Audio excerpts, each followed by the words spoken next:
your status. I've had an opportunity the last couple of years to do some work with Nick Arroyo. And I have to tell you, I love Nick, not only because he's Italian, but he's got it kind of like us. He's got a nice family thing. The last time we did a day in his theater in his beauty academy, when the day was over and everybody was talking, Nick was with the cleaning ladies, Nick, putting back together the chairs and the tables. And I said to Mark, this guy is just amazing. Now, I don't know if any of you follow Nick, but Nick's birthday was like 2 months ago. On his birthday, he's got scissors in one hand, a brush in the other. He's at the station with his client, and they're bringing a cake over, singing happy birthday, and he blows out the candles and he goes back to work. And I just made a little post, who works harder than this guy? On his birthday, they have to bring a cake to him at his station, have him blow out the candles, take the cake away, and he goes back to work. You know what? That's what I see as this. Make your cooperation greater than your status. Nobody's too big to clean the bathroom. And when you do, you really do become, I can tell you one thing I learned from Barb. People love to invite us to parties.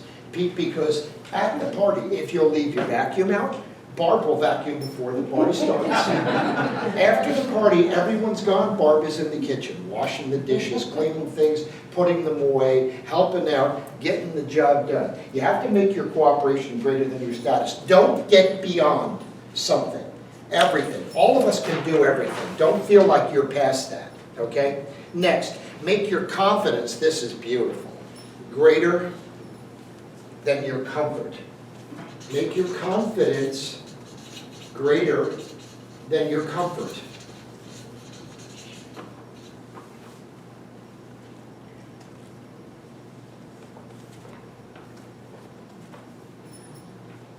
Everyone can learn how to do things better. When you find yourself saying to you, I'm not like that, I can't do this, I'm not outgoing, it's not true.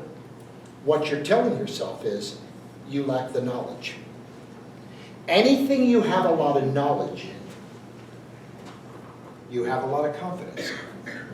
And anything you don't, you have to be very guarded, careful at what you say.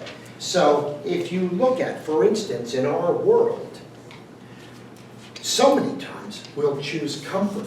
I don't want to get hurt. I don't want to hear no. I don't want to be pushy. I don't want them not to like us. A client versus going with your level of confidence. I am who I am. I'm a hairdresser, and that's what I do. I will always talk about professional products. If I go to your house and I go to the bathroom, I will always come out and talk about what's in your shower. That's who I am. And you're going to hear it from me. When we talk to people and they talk about looking old or getting old, we talk about use great quality products. Use great quality skincare, great quality hair care. Does it make a difference? Of course it does. You know, stop for a moment and think about tires. All tires are round. All tires are rubber. All tires go fit on the car and go on the road. But is there a difference? Of course there is. And I mean, you know, for 35 years, Michelin's whole advertising campaign was if you got kids and you love them, you better have Michelin on your car. Now, some people, if you have kids, other people look and go, shit, you don't have Michelin? What, is there a problem? You know, and Michelin, it is a nice tire, and they do last. Is there a difference in ingredients? Of course there is. Do I know the difference? No, I don't sometimes. But I know there's a difference. And I know that our products are made by us for us. And I know that makes a difference. I know there's a difference in the fact that I used to say to my older customers, listen, they'd say, I can't afford to bring my kids to you. It's so expensive. I'd be like, do me a favor, please. You can't afford not to. Your kids need me more than you do. They do. I don't care if they're 16. Invest $125 in a haircut that makes them feel cool. I'm telling you, I'll get your kids better grades. I guarantee it. Because if they feel good about themselves, they do more. If they feel cool, they do more. You follow? Yep. Right? Yes. So, some of you go home and think about, what do I need to increase my level of confidence on? Is it talking about products? Is it saying it matters to me? Is it getting them involved personally? Is it letting them know that it's important? That I was actually having a conversation with Ivan up front before you guys came in. I said, and we were closing out, he was talking about, I like it, matters to me. And I said, you know, my big thing was, I don't care how they feel before I meet them and work on them. But I really care how they feel after I meet them and after I work on them. They have to feel different and think different. They at least have to open themselves up to, there is a difference in the products that they use. It is important to get a haircut every 4 to 6 weeks. That hair grows, it doesn't stay the same. You know, you need to have, if you want to have a special look, you need to take care of that special look. And everyone deserves to have the added confidence of knowing they look their best. And whenever they don't have that added confidence, they think of you. They go someplace and see somebody and think, shoot. Now, most of you are undercharging for that. I know, because I know my industry. And I would say 70 to 80% of my industry undercharges. So it's maybe time to raise your prices. There's 1,000 different ways to do it, but it may be time to raise your prices. Even if you just have to raise your prices on the new people, which is what we had talked about. You follow? You have to make enough money. Otherwise, you're going to burn out. You're going to start to hate them. You're going to wrap your blow dry cord around some client's throats and just put them out of their misery. Make your purpose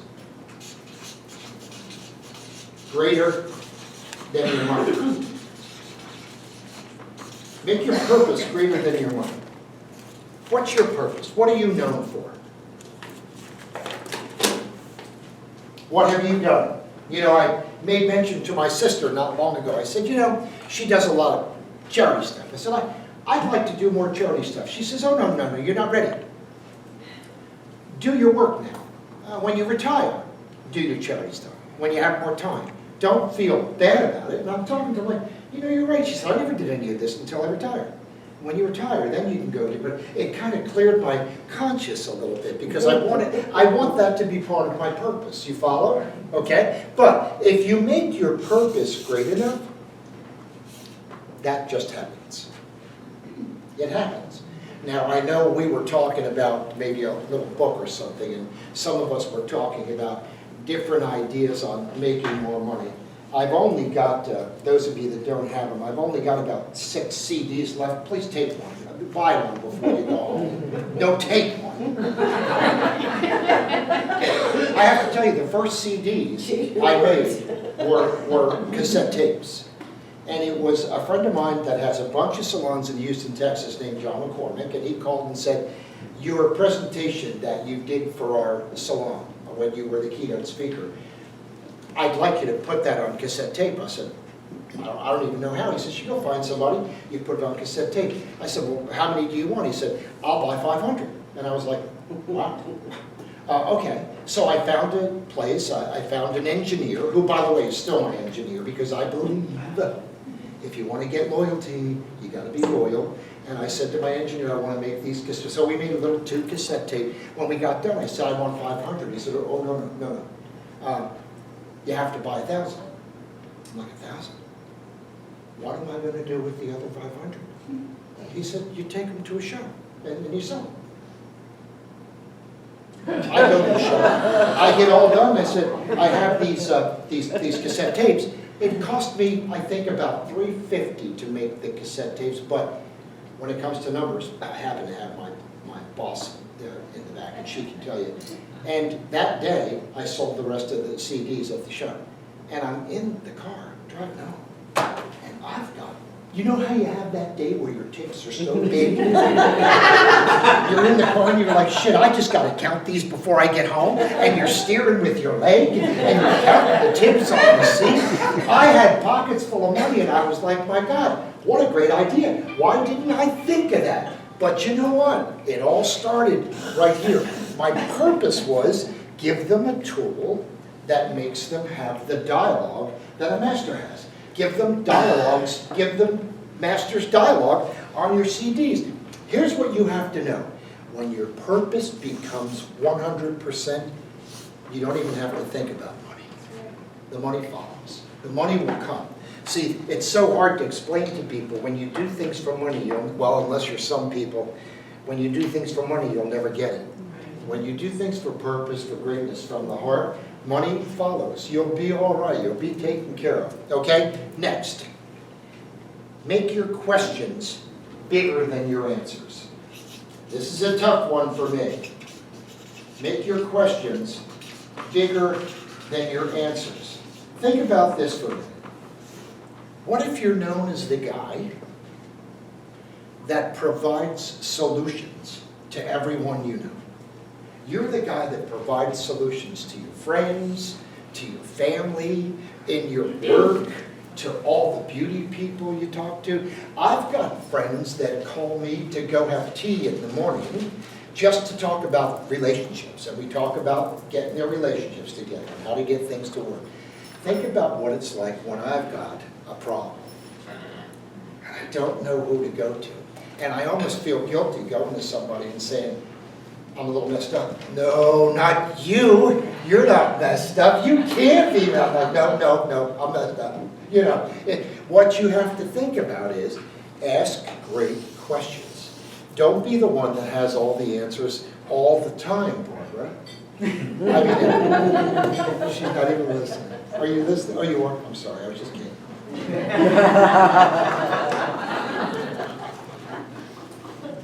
Make sense? Yes. Are you with me? Yes. This is life-changing material. Now, it's life-changing material. It's 10 o'clock. I'm done in 15 minutes, and we're basically done for the day. We have the awards banquet tonight. I know what's to come. We're going to have some drinks.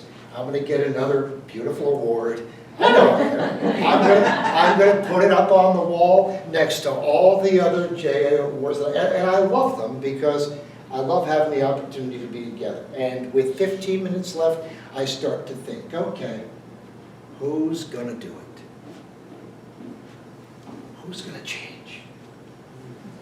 Who's going to go home and do something different? Who's going to buy the CDs? Who's going to get serious? Who's going to come back next year and say, holy shit, you wouldn't believe what happened? The minute I moved to purpose, money followed. Or more than that, just that you have a strong quality of life in your heart. Things are good. We're having a good time. No, we don't have everything. You know what? Sometimes you don't want everything. Now, could you imagine being a multimillionaire and being sick? It's not good. And you're laying there trying to think about it. See, sometimes we kind of want all the things we don't have. And when that happens too high, you don't look at all the things you do have and how lucky you really are and how blessed we are and how great life really is and how some mornings just to breathe air, you know, just to go outside. I came home last week from LA, week before last.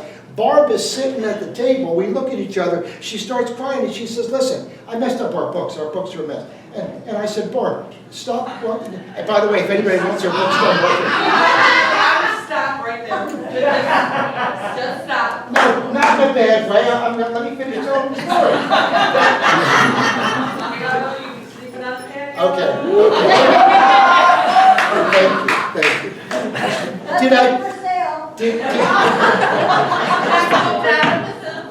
Did I tell you about the guy that, do you know how to immediately stop a bingo game in Iraq? Yell B-52.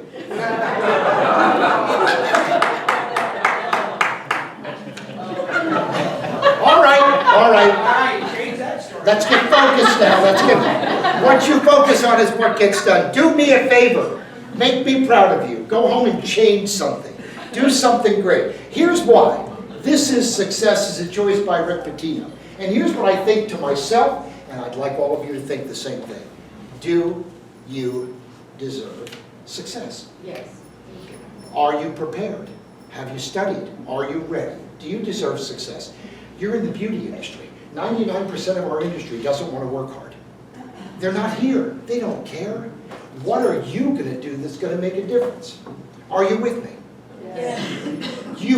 Do you deserve success? He deserves success. John Amico deserves success. Yeah. Look at the platform he's given to so many. Look at how much he's done for the industry. I mean, every time I talk to him, and I'll say, well, wait a minute, do you know Giovanni's father? He said, yeah, I gave him his first job. Well, do you know him? Yeah, I gave him his first job. Hey, well, did you know those guys? Yeah, they used to work for me. I mean, you know, it goes all the way back, all the way back. Do you deserve success? Number one, you're in an industry where you've got to build your own self-esteem.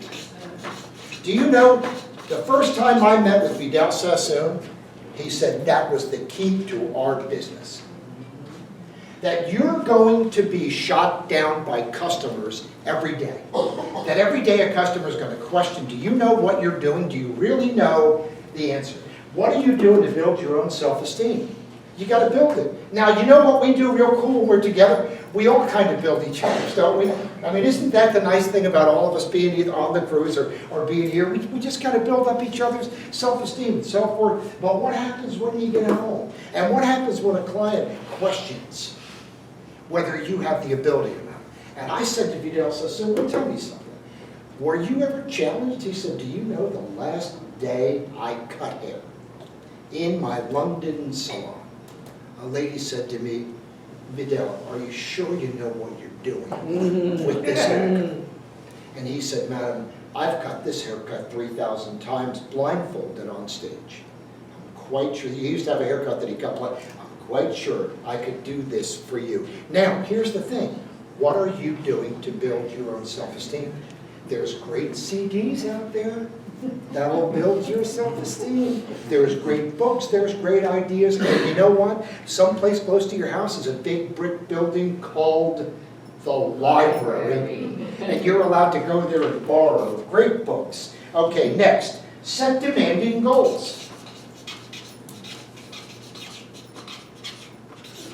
Set demanding goals. Why? Well, because if no one will ever demand from you more than you demand from yourself. I have 5 sisters. When my sisters used to complain about their boyfriends, I don't like the way he's treating me, I would always say to my sister, stop. You teach people how to treat you by how you treat yourself. And I would say to my sister, if you want to start getting presents, get yourself a present and have it on the table. When he comes over and say, look, I bought myself a present. Presents make me happy. And just keep doing it. If a week or two he doesn't buy you a present, have a suitcase on the table. Next to go. You got to set demanding goals for yourself. You got to ask more of you. You're capable of more. You're capable of more. You want to be careful that you're not mistaking activity for productivity. And be productive. Do stuff. Make money. Make deep connections. Make things happen. Number 3, always be positive. I got to tell you, I have never met anyone like you. Never in my life met anyone like you. Some of you that didn't know wouldn't know what she went through because she never really shared it. And she made me just question my faith a little bit. And all my mantra became, oh, you of little faith. You know, I know he's there. I just don't know that I know he's there like she knows he's You there. only have to have a mustard seed. No, I know, but my seed gets alcohol.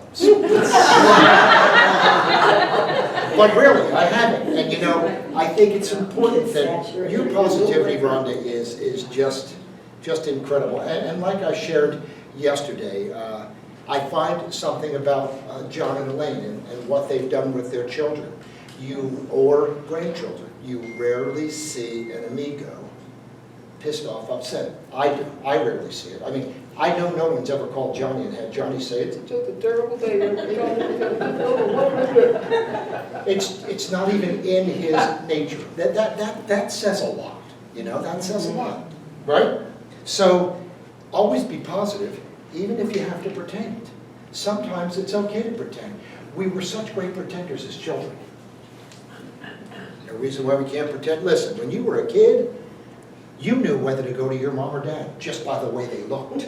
That's how good you were. You needed something, you looked and said, shit, don't go to dad. Go to mommy today, see who you can get the most out of. Oh, come on, we worked our parents. Number 4, establish good habits. So, years ago, I'm in Utah, and I was amazed by Utah. It's a very different state in the whole United States. And I get to go, I get to go to Utah and speak. I'm at the Red Lion Hotel in Salt Lake City. I'm sitting at the bar, and I'm sitting with I'm sitting at a table. There wasn't really a bar then. You had to go to a little room and get your bottle. I felt like a real alcoholic. Give me 3. The guy's like, 3? Gives me 3 bottles. I sit down, I'm having a drink. All of a sudden, in walk some black guys. I'm like, how unusual. They don't have black people in Utah. And they walk in, they sit there, and I look at them, and they're big, tall guys. I'm like, wow. Then in walk more black guys, big, tall black guys. I'm like, hell, the whole tables are all black guys, and they're all talking. I said, wait a minute. It's probably a basketball team. Utah Jazz. Are you guys a basketball team? Yes, we are. We're playing the Utah Jazz. I said, oh, really? What team are you? Now, understand. I know football. I don't know basketball. The guy says, well, we're the Chicago Bulls. Oh. And I said, oh my God, is Michael Jordan here? And the guy looks at me and goes, he's right upstairs. That was Scottie Pippen. I went upstairs and got a chance to sit down on the couch and talk to Michael Jordan. Oh, cool. Michael Jordan. Do you know how powerful Michael Jordan was? Do you know when Michael Jordan got on a basketball court, every other person on the court's numbers went up? People played up to Michael Jordan. I mean, there's some things in sports you just can't take away from sports. What if you were Michael Jordan? Why can't we be? What if you could get on the floor and start blow drying hair and selling products and everybody else's number going up? Couldn't we do that? You know what Michael Jordan said to me? He said, well, my greatest gift is that I'm one of the best dribblers in the world. He said, you know why? Because when I told my father that I wasn't accepted in the high school team and I really wanted to be a great basketball player, my father said, that's it then. Got him a basketball, put a peach basket up on the garage, knocked the bottom out and said, every day, 2 hours, you're going to dribble and shoot baskets. He said, we had a stone driveway. Oh. And every time you put the ball down, it would bounce up. And he said, I learned how to contain. He said, now I look back and think, if it wasn't for that driveway that I cursed and hated every day, I wouldn't be me. You know, are you establishing good habits? You see, this is so important because the greatest lacking tool in our industry is that we have no quality control. That's our industry. Your quality control is right there. And there's days you're going to go in and do it all, and there's days you're going to go in and not do it all. And you're going to pay the price for that. You pay a price for your thinking. You pay a price for your activity. You pay a price for your productivity. So you've got to find a way to maintain that commitment to quality control, to be great at what you do every time you do it, to establish great habits, to maybe, I used to give my staff a list of the things you have to talk about, you have to hit on, because we are true professionals. We used to call it the event card, and everybody had an event card in their drawer. And all the event card said was, when you greet somebody, look like you like what you do. Otherwise, you see people walk out and go, you married? Go on back. Or they walk out and go, hi, you're kidding, right? I'm doing you, come on. I said, okay, Kitty probably just peed her pants. She's probably trying to find a way to get out of the salon. Yeah, right? Okay, next. Master the art of communication. Master the art of communication. I'm going to take it up a notch because I only have about 8 minutes or so. To master the art of communication, let's just look real quick at nonverbal communication, because nonverbal communication in today's world is the most important. That is how you stand, how you look, what your face says, what your body says, what your clothing says, what your jewelry says. That is what happens when you look at a person. Now, somebody mentioned Victor. Did you mention Victor? Victor cleaning the elevator the other day, and the door opened, I went to get out, and I said, Victor, these elevators don't smell, those elevators really smell. Like, what's that smell? He goes, I don't know. I said, so now we're having fun. He's not too much English. And I'm like, smell. Those smell. Well, I'm telling you, we're having so much fun that at one point, we both broke out laughing. Now, every time I've seen Victor since, we look at each other and both start laughing. That's nonverbal communication. The greatest tool to nonverbal communication is to remember that everyone is more important than you. Everyone is more important than you. You know, sometimes we forget and we think that we haven't been dealt a good deck of cards, a good hand of cards today. It's everyone. Everyone's going through something. Whether it's mental, physical, fit, everyone. So you have to sometimes stop. I used to say to my staff all the time, leave it alone. Let them be bitches. Some of them are. You know, and I used to say at every meeting to my staff, never forget the story about the man on the bus with the flowers. And a girl gets on the bus and he's holding a big bouquet of flowers and she's hitting everything and dropping stuff. The bottom of her bag falls out. She's cursing. She sits down and he says, my goodness, it looks like you're not having a good day today. She says, listen, every day in my life sucks. Just turn around. She says, and I'll bet those flowers are for your wife. He goes, they are. He said, but you know, I know now that today she'd like for you to have them. And he hands her the flowers and the bus stops. And he gets off the bus, walks into the little corner graveyard, and kneels down to the gravestone and starts to look. And the lady looked and was like, that could quickly change everything, right? Quickly change everything. So, then there's verbal communication. Great, thanks for making me cry. No, it's all good, don't cry, don't cry. Verbal communication. First, think before you speak. Don't let shit out of your mouth if you haven't thought. If you're going to say something, are you counting shits? I'm crying. Okay, think before you speak. Use the best words possible. Just try to focus on using the best words possible. I have loads of stuff on the CDs if you need to go back to them or you need to get them on active communication. I think the most important thing to us in great communication is that never think a customer thinks like you. They don't. So don't talk to someone based on your level of thinking. You talk to someone based on their level of understanding. Okay? Customers don't think like we do. They think like they do, and it's different than us. So don't ever talk to someone based on your level of thinking. When you want to talk to a little kid, the best thing to do is to go back to being a little kid and talk to them the way it is to be a little kid, because they don't know. Sometimes people look at a kid and go, oh, that's so, you know, I'll never forget the time a lady said to me at Waldorf Astoria, you're so eloquentious.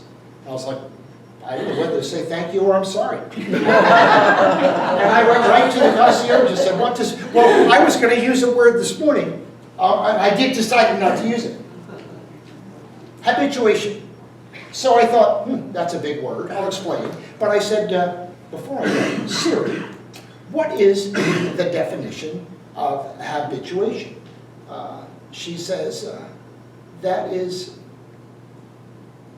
what did I say, Ivan? That is to be habituated. That is to be habituated. I was like, oh, okay, then.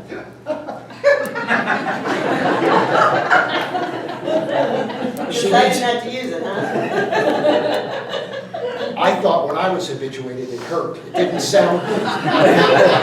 What happened to you? I was habituated. What happened to you? Next. The habit of alcohol poisoning. Learn from role models.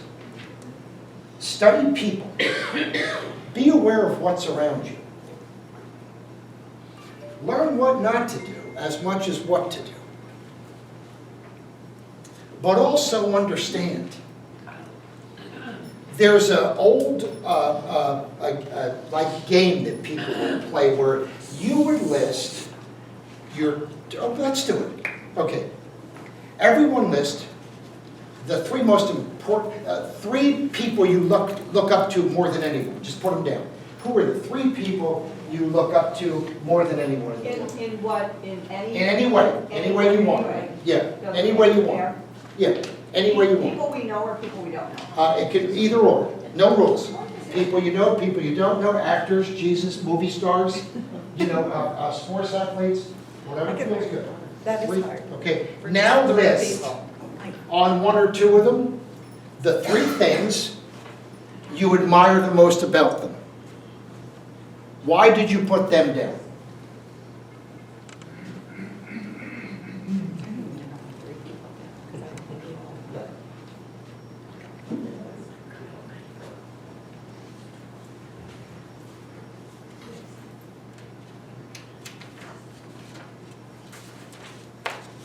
They say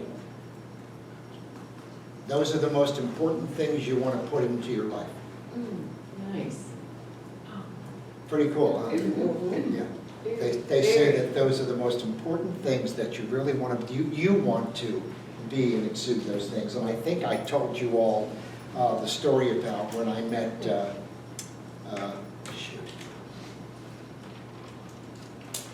Michael Corleone. Al Pacino. Yeah. Al Pacino. Did I tell you when I met Al Al Pacino? Pacino. Yeah. And Al Pacino talked about, he didn't like himself, and his professor made him write a thesis on what he thought would make the greatest actor in the world. And then when he went back with the paper, his professor said, get rid of you and be him. So you see, sometimes we don't realize all of us can become great communicators. All of us can become and have great role models. All of us can learn a lot if we really want to get serious about it. And sometimes you have to recreate a different and new you. Okay, next. Thrive on pressure. Don't freak out. Thrive on pressure. Now, I love what he says here. He says, stress is the enemy and pressure is the ally. Stress is the enemy and pressure is the ally. He says pressure brings out your greatness, and I think he's right. Have you ever been working, cutting hair, bring somebody new in, they do a haircut, you look at it and go, shoot, I better clean things up a little bit. All of a sudden there's somebody better than you, and all of a sudden you're going to raise that standard just a little more. Do you know that no one will ever raise standards of you higher than you raising the standards of yourself? No one. So you have to learn how to thrive on pressure and use pressure as your ally. Stress is the enemy. Don't let it make you crazy. A little pressure is good. Okay? Next, be ferociously persistent. Be ferociously persistent.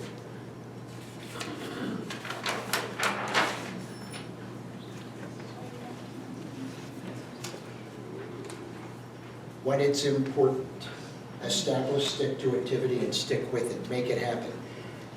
It's one thing not to know and not do. It's another thing to know and not do. Now that you know that there might be some things you need to learn, to change, to grow, do them, or they begin to frustrate you. Okay? The number 9, the next one is learn from adversity. Learn from adversity.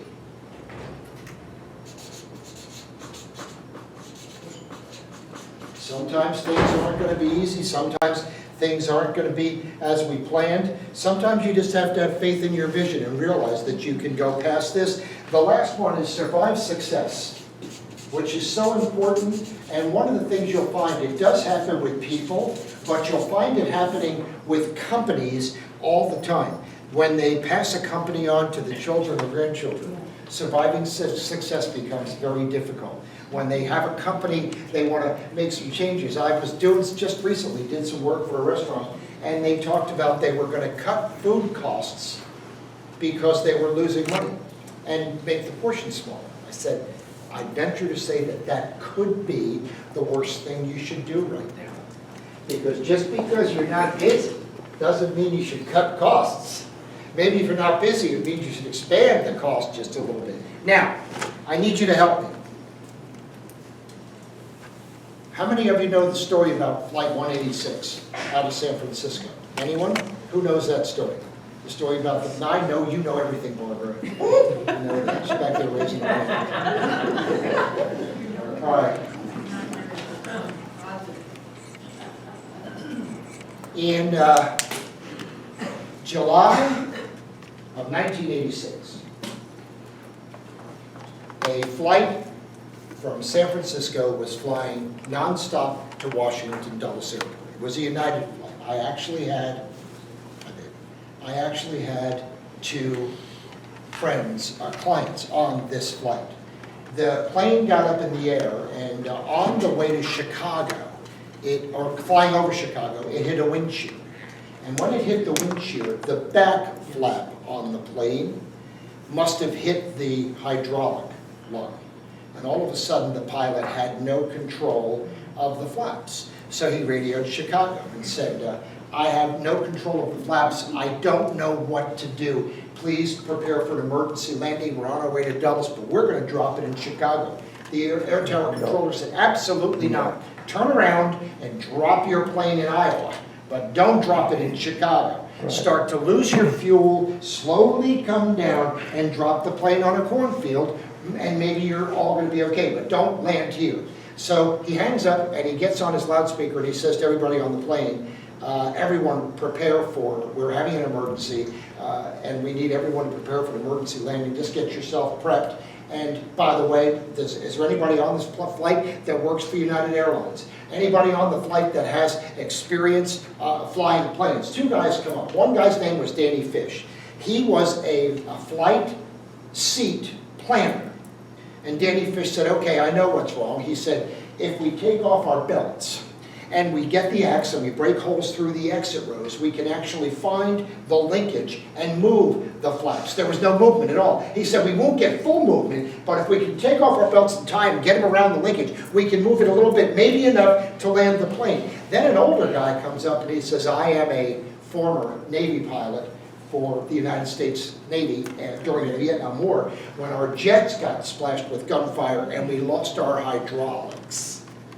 We would bring the plane down, turning one engine on and one engine off, one engine on and one engine off. So the pilot, his name was Al Haynes, said to him, to the Navy guy, be my co-pilot, and do you know how to fly this plane? The Navy guy said, yes, sir, I do. And said to his co-pilot, go back and get everybody to be as calm as possible. We're going to land the plane on the cornfield in Iowa. Well, they did. They actually brought the plane down, got some fuel. They had one engine on, one engine off. They had holes in the floor. They were moving the belts. They got the plane to land, and the tail cracked off and fell on fire.